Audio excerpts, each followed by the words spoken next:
ڕێز و سڵاو بۆیەوە بینەرانی خۆشەویستی تەلەڤیزیۆنی کۆمەڵە. بە یارمەتی هاوڕێیانی هاوکار ماتوونەتەوە خزمەتتان بۆ پێشکەشکردنی گەشتی هەواڵەکانی ئەمڕۆی سێشەمە. سەرەتا سەردێڕی چەند هەواڵ. کۆچی دوایی پێشمەرگەیەکی دێرینی کۆمەڵە لە ناوچەی ورمێ. برینداربوونی کۆڵبەرێک بە تەقەیەزەکانی ڕەژیم. ناڕەزایەتی خوێندکارانی زانکۆی فەنی ئەندازیاری لە شابات.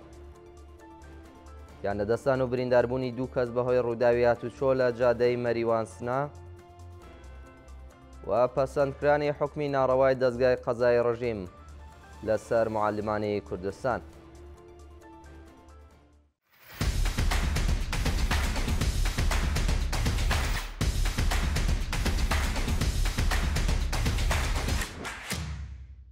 کۆچی دوایی پێشمەرگەیەکی دێرینی کۆمەڵە لە ناوچەی ورمێ.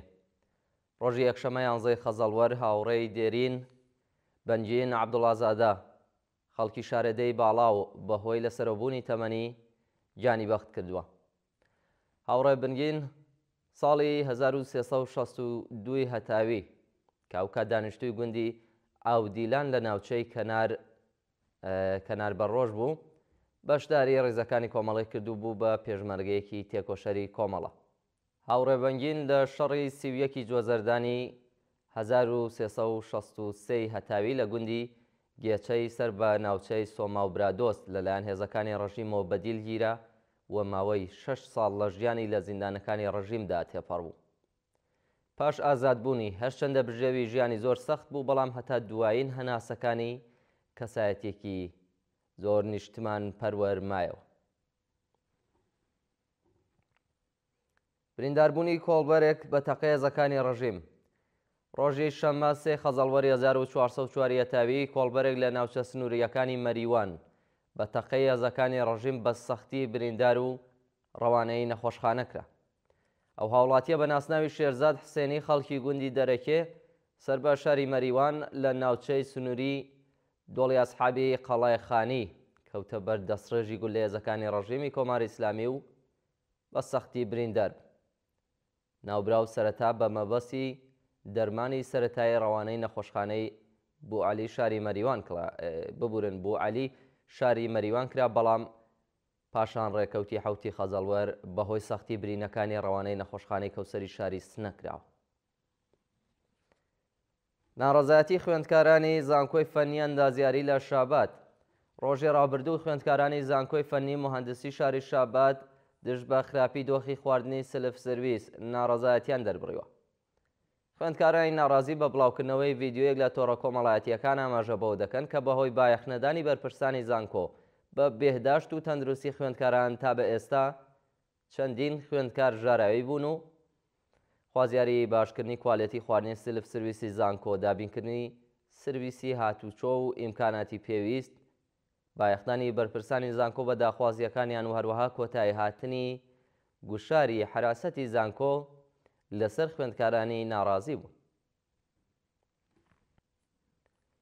درێژکردنەوەی ماوەی دەست بەسەرکردنی دلێر سەلیمی. دلێر سەلیمی هاوڵاتی خەڵکی شاری سەقەت سەرەڕای 139 ڕۆژ دەست بەسەرکرانی بە گوشاری ناوەندەبنیەکانی ڕۆژی ماوەی دەست بەسەرکرانەکەی درێژ کراوەتەوە. ناوبراو ڕۆژی سێشەمە 27 جوێزەردانی ئەم ساڵ لەلایەن هێزەکانی ڕەژیمەوە لە شاری سەقەز دەست بەسەر و هەروەها لە درێژەی گوشارەکانی ناوەندە ئەمنیەکان بۆ سەر بنەماڵێ و بەندکراوە. پاش 4 ڕۆژ هاوسەرەکەی بە ناسناوی ژیلا تەشەکوری پاش بانگهێشتی بۆ ئیدارەی اطلاعاتی ئەو شارە دەست بەسەر کرا. شایانی باسە کە هاوسەری و هاوڵاتیە ڕۆژی چوارشەمە 29 گەلاوێش بە دانانی بارمتەی 1 ملیاری بە شێوازێکی کاتی ئازاد کرا. بەردەوامی گوشاری ناوەندە ئەمنیەکان بۆ سەر چالاکوانانی کورد. ڕۆژی دووشەمە ڕێکەوتی 12 خەزەڵوەر هێزەکانی ئیدارەی اطلاعاتی ڕەژیم بە هۆکارێکی نادیار دەستیان بەسەر هەندێک لە کەلوپەلەکانی ماڵی هێمن ڕەحیمی نووسەر و وەرگێڕی کوردداگرتووە. بە پێی دوایین زانیاریەکان هێزەکانی ئیدارەی اطلاعاتی سوپای پاسداران بەبێ بەڵگەی قەزایی هێرشیان کردوتە سەر شوێنی کاری ئەو هاوڵاتیە و ناوبراویان بە مەبەستی گەڕانی ماڵەکەی بردووە. پاش گەڕانی ماڵی ئەو چالاکوانە پێیان ڕاگەیاندووە کە پێویستە بە مەبەستی بەڕێوەچوونی دۆسیەکەی لە ڕۆژانی داهاتوودا سەردانی ناوەندە ئەمنیەتیەکان بکات. هەروەها لە ڕۆژانی ڕابردوودا هێزەکانی ڕژیمی کۆماری ئیسلامی چەندین چالاکوان و نووسەریان لە کوردستان و ئێران دەست بەسەر کردووە و هێشتا چارەنووسی هەندێکیان دیار نییە. یانەدەستان و برینداربوونی دوو کەس بەهۆی ڕووداوی هاتوچۆ لە جادەی مەریوان سنە. ڕۆژی دووشەمە ڕێکەوتی 12 خەزەڵوەر بەهۆی ڕوودانی ڕووداوێکی هاتوچۆ لە جادەی مەریوان سنە نزیک بە شارستانی شویشە هاوڵاتیە گیانی لەدەستداوە بە پێ وێنانەی کە بەدەستمان گەشتون بەهۆی خراپی دۆخی ڕێگەوبان و نەبوونی ئیمەنی جادەکانی ئێران و کوردستان. هاوڵاتیەک بە ناسناوی تووبا لوتفی تەمەن 48 ساڵ وە خەڵکی گوندی داتەی کەمانگەر دەست بەجێ گیانی لەدەستداوە و هەروەها هاوسەرەکەی بە ناسناوی وەلی عەزیزی بەهۆی سەختی برینەکانی ئەویش ڕەوانەی نەخۆشخانەی کەوسەری شاری سنە کراوە. بە وتەی سەرچاوەکانی هەواڵ جادەی کۆنی نێوان مەریوان و سنە چەندین ساڵە بەهۆی خراپبوونی دەبێتە هۆی ڕوودانی کارەسات، بەڵام بەرپرسانی ڕژیمی کۆماری ئیسلامی هیچ بایەخێک بە داخوازیەکانی خەڵک نادەن و تەنانەت هەڕەشەش لە ناڕازیان دەکەن. یانەدەستانی کرێکارێک لە شاری بۆکان. ڕۆژی شەمە 10 خەزەڵوەر کرێکارێکی شاغڵ لە شرکەتی پۆلیئێتیلینی بۆکان بەهۆی نەبوونی ئیمەنی شوێنی کارگیانی لەدەستاوە. بە پێی راپۆرتەکان ئەم هاوڵاتیە بە ناسناوی تاهر دادوەر کە کەمتر لە 20 ڕۆژی مابوو تا لەلایەن حکوومەت و خانەنشین بکرێت بەهۆی کەوتنە خوارەوەی لیفتراک دەست بەجێ گیانی لەدەستدەدا.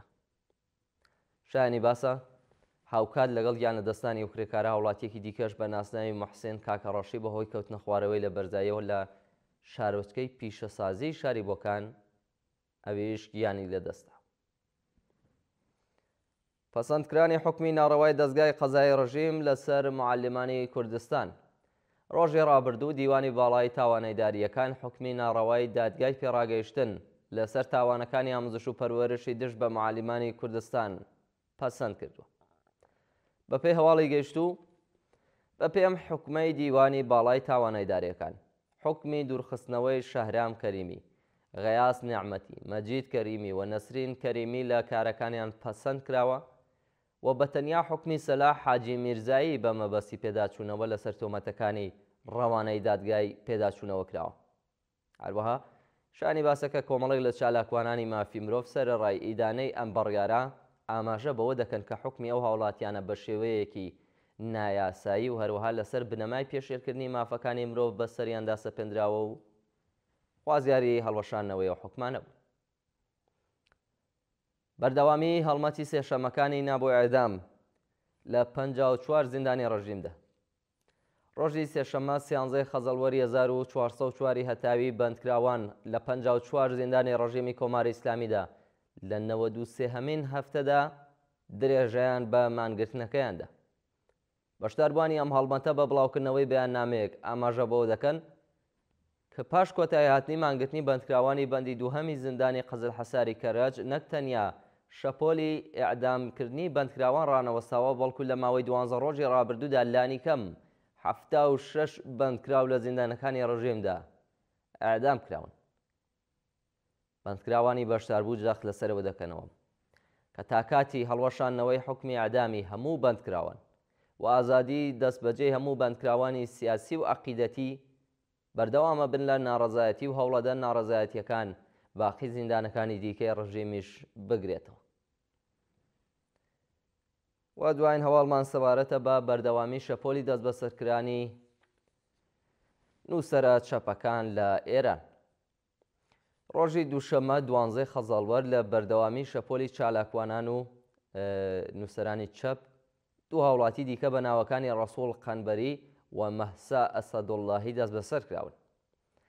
بە پێی راپۆرتەکان لە ڕۆژانی ڕابردوودا سێ نووسەری چاپی دیکە بە ناوەکانی پەرویز سەداقەت، شیرین کەریمی و محەممەد ماڵجوو لەلایەن هێزەکانی ئیدارەی دەسەڵاتی ڕژیمەوە دەست بەسەر کراون و بەم شێوەیە ژمارەی دەست بەسەرکراوان دەبێتە 5 کەس. شانی باسە کە ڕەسوڵ قەنبەری بۆ ڕۆژی چوارشەممەی ئەم هەفتەیە لەلایەن هێزەکانی ئەمنیەتی ڕژیمەوە بانکێش کرابوو، بەڵام پێش لە سەردانی ئەو هاوڵاتیە لە ناوەندە ئەمنیەکان دەست بەسەر کراوە و لە مافی دەستڕاگەیشتن بە پارێزەر و پەیوەندی لەگەڵ بنەماڵەکەشی بێبەشیان کردو. بینەرانی خۆشەویست گەشت هێواڵەکانتان پێشکەش کرا کات و ساتێکی خۆش بۆ هەموو لای.